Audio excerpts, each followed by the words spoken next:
You're watching CW Montana. This is the MTN 9 o'clock news. Welcome to the MTN News at 9. I'm Russ Riesinger. Thousands more people test positive for the coronavirus, including 5 more Montanans since this time last night. More dramatic steps are now being taken to try and control the spread of the virus, and we're hearing some very sobering words from local doctors as well. 5 people have tested positive here in Yellowstone County so far. Riverstone Health Officer John Felton gave an update on the 3 latest cases, all people in their 20s. Now, 2 of those patients work in the healthcare field, while the 3rd is a Yellowstone County detention officer. Felton said the 2 healthcare workers contracted the virus outside of work. The detention officer had called in sick for his evening shift last night, but according to a news release from Sheriff Mike Linder, last worked at the facility on March 15th and had not been in the building since that time. Another detention officer was also sent home last night due to having a cough. He has been tested for COVID-19, but those results are not yet known.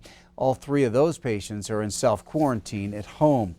Well, with 3 more people testing positive for COVID-19 here in Yellowstone County, a closure directive issued earlier this week has now been extended. It includes bars, restaurants, and other businesses and places where people congregate, including churches. Q2's David J. joins us now from the newsroom with more. David?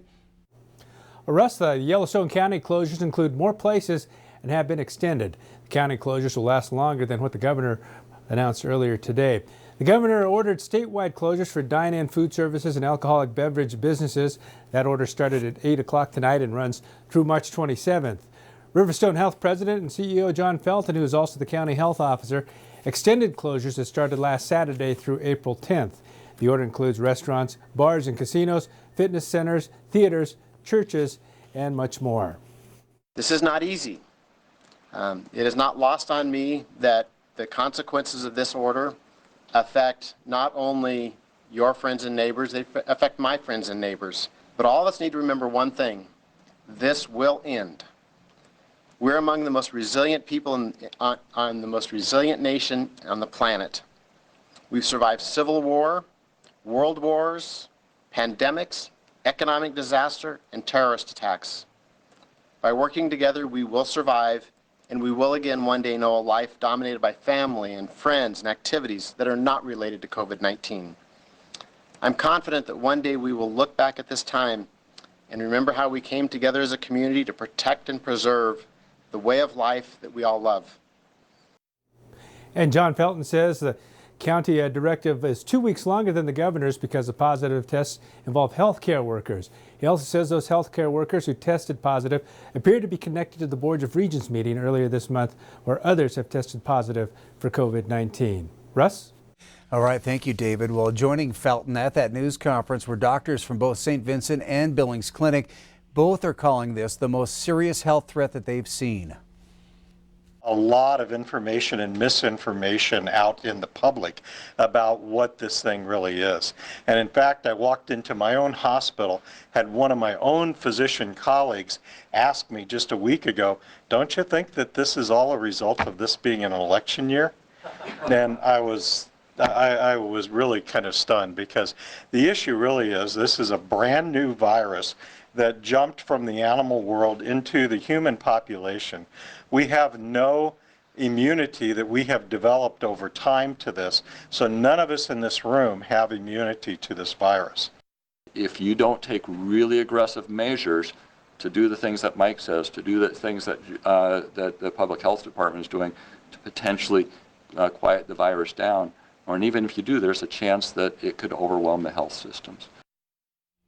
Governor Steve Bullock ordered statewide closures of dine-in food services and alcoholic beverage businesses to better help with not spreading COVID-19. Those closures started tonight at 8 o'clock. Besides restaurants and bars, it also includes other places where people may congregate, such as gyms, movie theaters, and casinos. The directive ends at 11:59 p.m. on March 27th, the same time as the school closures do. For now, at least, that could change. On the one hand, that's just 1 week, but set it for that date because at the same time that school closures are set to expire. Well, both of those dates may well likely be extended to the extent that I'm directing closures under my authority at the governor's office. Just for the predictability of Montanans, I want to have them all on the same timeline. That doesn't necessarily mean that everything would open up at the same time, but I think it's just for simplicity. So while the statewide closure announced this week, the directive says only 1 week. That's to get uniformity overall with other closures. And as we told you at the start of the newscast, Governor Bullock has confirmed 5 new presumptive positive tests for COVID-19 in Montana. We do know that one is a Madison County woman in her 50s, also a Lewis and Clark County man in his 30s. We don't know about the other 3 at this point. But local gyms are feeling the effects from the coronavirus. Q2's Shaquille Cozart has more on that story. Gyms and health clubs have been forced to close their doors due to the coronavirus. We talked to a few of our local fitness facilities to better understand just how their closing has and will affect their plans for the future and the response of their members. Among those was Steep World Climbing Gym, where we talked to co-owner Heath Lilly. We're still busy at work here. We're trying to take this time as a chance to catch up on some things that we wouldn't normally be able to do. So, we're painting. We're still setting new routes and boulder problems, and we're just trying to fill in the gaps, and make the best of the situation. We had the chance to speak with owner of Black Orchid Yoga and Cycling Studio to hear his plans to still connect with and offer classes for his members. Obviously, where everything in business is going is an online platform, not only to be a place where people in Billings or our own members can do this, but I think that we can even hit a wider audience. And I think that everybody just has to kind of understand how to shift, stay positive, and keep moving forward. But yeah, we've definitely been talking about this for a long time, moving into, a Vivo channel, YouTube, where people can do this stuff while they're traveling. You know what I mean? And it's definitely just given us that time to kind of transform into that right now. We also had the opportunity to hear from Fuel Fitness on how they plan to offer a way for members to continue to work out in their own home. Those leaders in each location, we're working together to provide programming you can do in your own home. Limited equipment, limited space, and limited time, because that's what everybody's got going on at home right now. So we are scheduling every night live at 6 p.m. Mountain Time, 5 p.m. Pacific Time, doing workouts that are led by our group fitness managers. And we've committed to that through the end of March, but we're even considering doing it more often throughout the day and longer if needed. In the meantime, Fuel plans to deep clean the gym and open up as soon as possible. Fingers crossed we get to reopen here pretty soon and have a pretty much brand new facility for everyone to come back into. In Billings, Shaquille Cozart, MTN News. Well, Billings School Superintendent Greg Upham continues to update Q2 with any new information on School District 2. A virtual board meeting was held last night to discuss activities, facilities, and food services, as well as the emotional aspect of the closures. It's our 3rd virtual board meeting, and it's gone very, very well. And I encourage all members from the public to go back and look at it, because I asked our executive directors to report out on each department.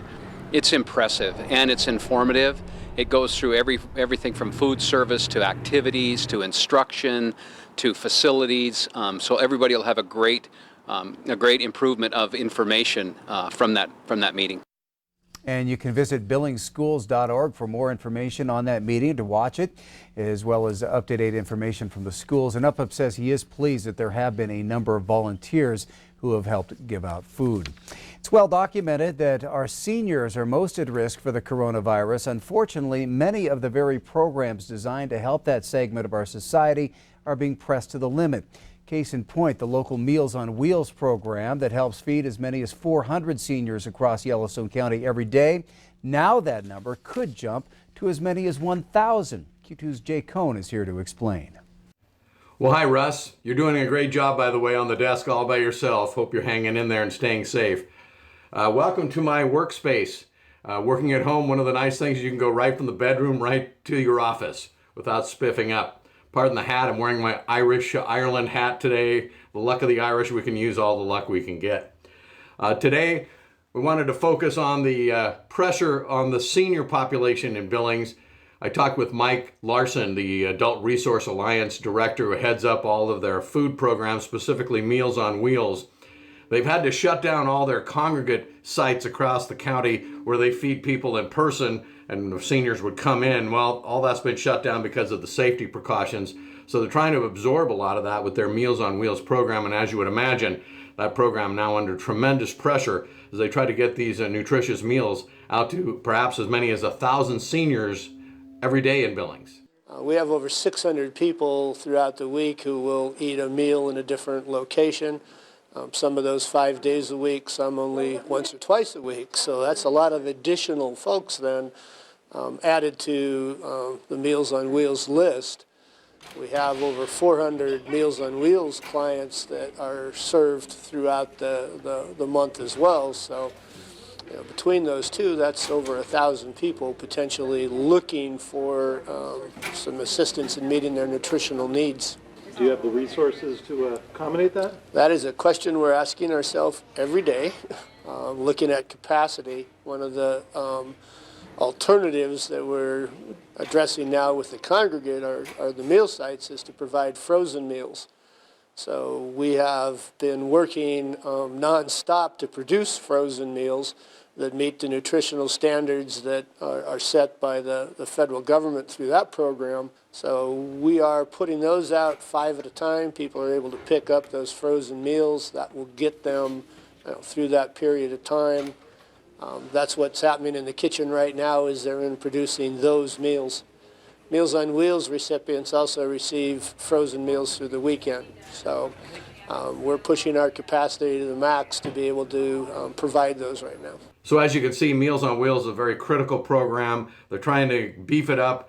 They're looking for volunteers for drivers, but all those drivers need to be screened and vetted. So right now they're relying on the police department, the fire department, and some of the teachers that aren't working who have already been screened that they could maybe step up and help deliver a lot of these meals. This weekend they're delivering frozen meals to people, and with all their congregate eating sites shut down, depending on how long this whole thing lasts, they could be facing some serious food storage issues as well. So we'll check in with Mike Larson perhaps next week and see how things are going. But that's the story. We're just all dealing with it. Hope you're staying safe, and we'll talk to you again soon. All right, thank you, Jay. Well, another big concern is the limited contact the Meals on Wheels drivers will be allowed to have with their elderly clients. For many shut-ins, the interaction with Meals on Wheels is the only contact they might have with anyone during the week.